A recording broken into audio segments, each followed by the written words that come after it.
Hello and welcome back to part 2, kind of a how-to deal for this razor right here.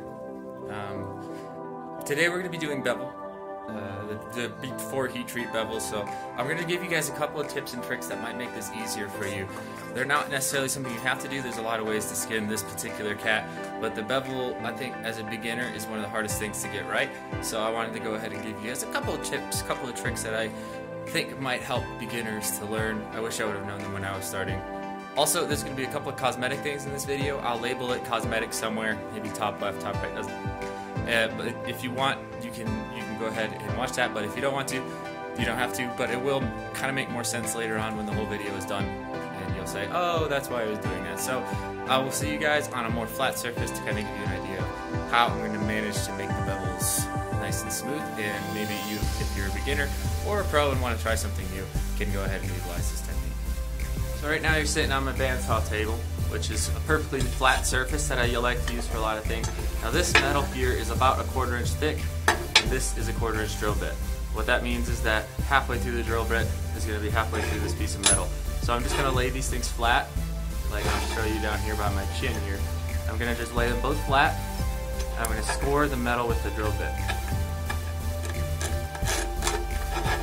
Gotta make sure it's good and flat. Now this metal seems to be a lot thicker, actually.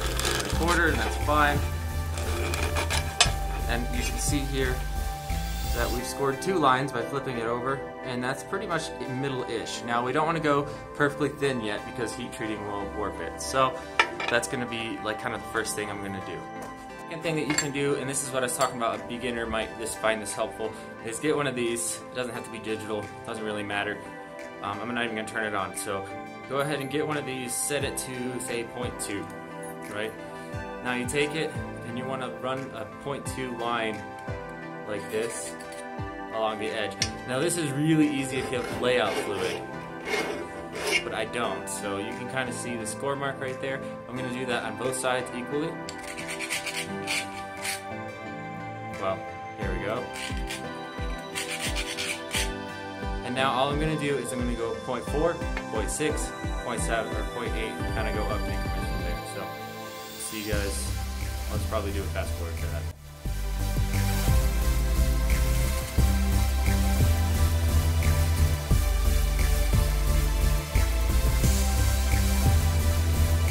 I've done it now. You can see all the score lines. If you're like me and want a little bit of if you're like me and you want a better visual representation, you can use a marker, permanent marker. If you really want to get awesome and professional, get some blue layout fluid or red layout fluid and do all this and put it on there and then scratch that off. That's really good, but I don't have any of it. I need to order some more. So until then, I'm just going to go ahead and use a pencil because that works.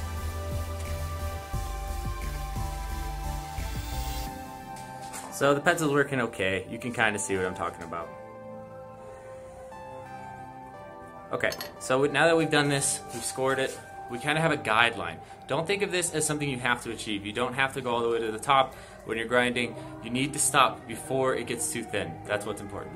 Alright, so another simple trick that might work for a beginner or a pro, doesn't really matter. Just take a piece of angle, whatever. For me this is 90-degree bent aluminum. Got your angle iron, or angle aluminum, angle whatever. As long as it's a heat resistant material, it doesn't bend, it doesn't matter. Lay them both on a flat surface like this, so you can see my razor here is flat to the surface below, as well as the angle iron. And I'm going to go ahead and clamp these 2 pieces together. So you'll see in a sec why I do this. I actually got this idea from high-end pocket knife makers. It's a little different than what they do, but it works nonetheless. Simple. Make sure you clamp it on the tail instead of up here like I was doing in the video earlier. I realized I was wrong. Now you have to select your wheel. Now this can pretty much always be a 4-inch wheel in my experience. Some people use a big horker like this. This is going to be a 8-inch wheel. You can use that to get started, especially if you're doing a larger razor like an 8/8 or an oversized beyond that, like a 9/8. I don't know why you don't call it an inch, but I usually start with the old trusty 4-inch wheel. So I'm going to go ahead and get that on there and get it set up so we can use our new jig that we just set up with the razor.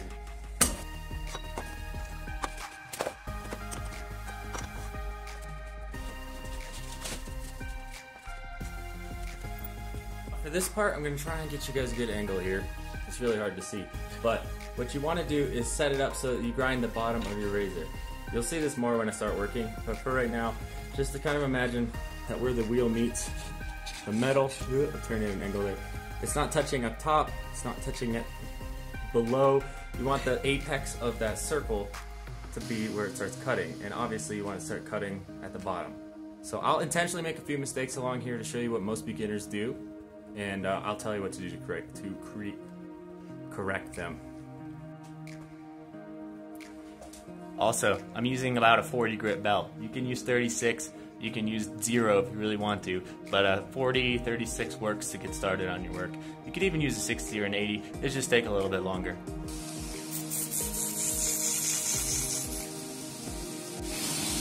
Alright guys, going on my head for the best view.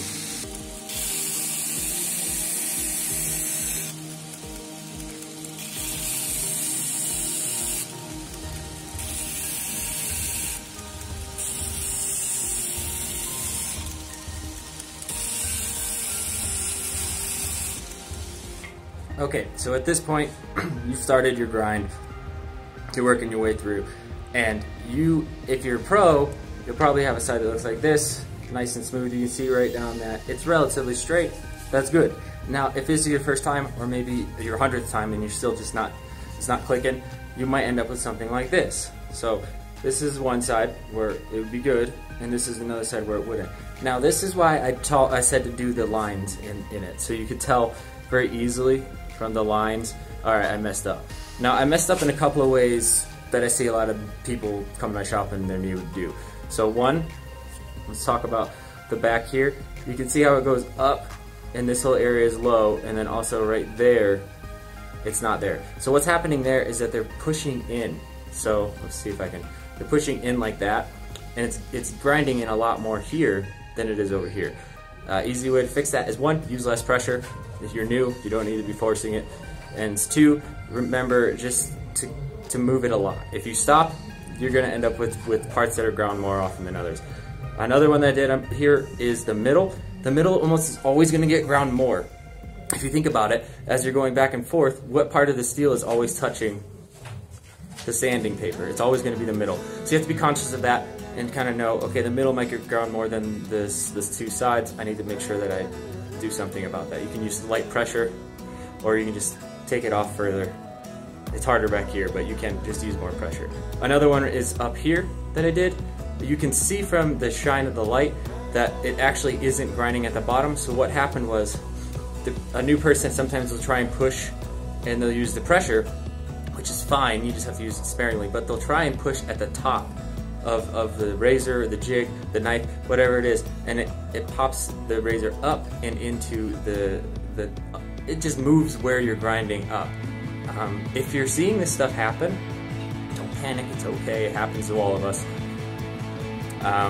All you have to do is go slower, maybe turn your speed down, or if you can't, just use less pressure, and go ahead and push at the bottom, be consistent, and then try and just go back and forth, and check your work, check your work, check your work.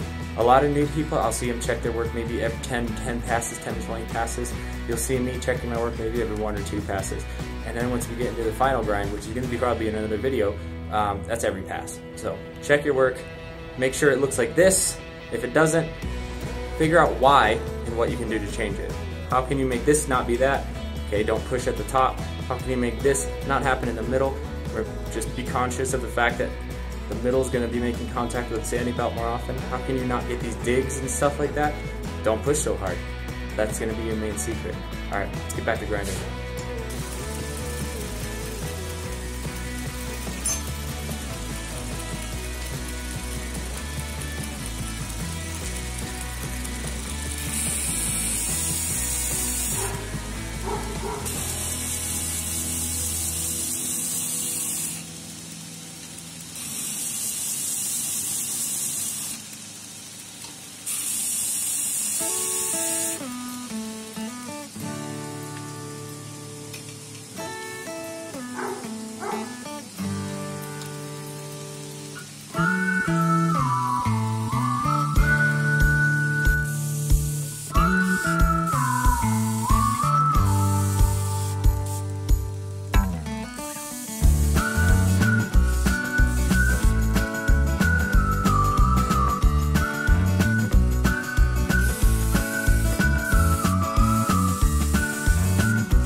Alright, remember that cosmetic part I was talking about? Well, this is going to be it. I'm going to put your back on my head, and we're going to put the little cosmetic thing in the bottom. It's not something you have to do, but if you want to make a straight razor, you just do the other stuff. If you want to make something like this, I mean, you can try and follow along if you want to. That'd be great. Send me pics of it or something on Instagram or Facebook, Jacob Ray Razors. And anyways, I'm going to do the cosmetic stuff because I have a plan for this. And it's always smarter to do the cosmetic stuff early on the process before you've hardened it. Once you've hardened your steel, it's not so easy. So I'm going to go ahead and get started on this. Put you back on my head. Hopefully you enjoy that camera angle because it's the best one I got. Before we get started on this, you should probably know drill presses are not meant to be used this way. But this guy I got for like 80 bucks. I'm not all too worried about breaking it. I've replaced the chuck on it a few times, replaced belts on it. I'll replace the motor if it goes out. I can fix it if it breaks. But if you can't, if you're not willing to break your drill press, you got a nice one, maybe use a Dremel tool instead. That's what I'll end up using in the end. But for right now, the metal's soft and it's a lot easier to do this way. Be a little more accurate anyways. So, back to the head. Hope you guys enjoy. I promise that this part of the build will make more sense later on down the road.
Well, there you have it.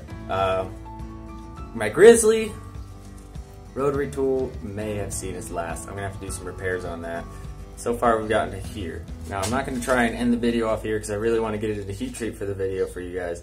And that is gonna be the stopping point. But like I said, cosmetics. Sometimes they're worth it, sometimes you break a tool.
Alrighty, so today I had to do a little sketchiness. I'm sorry about that. Don't do as I say, don't do as I do.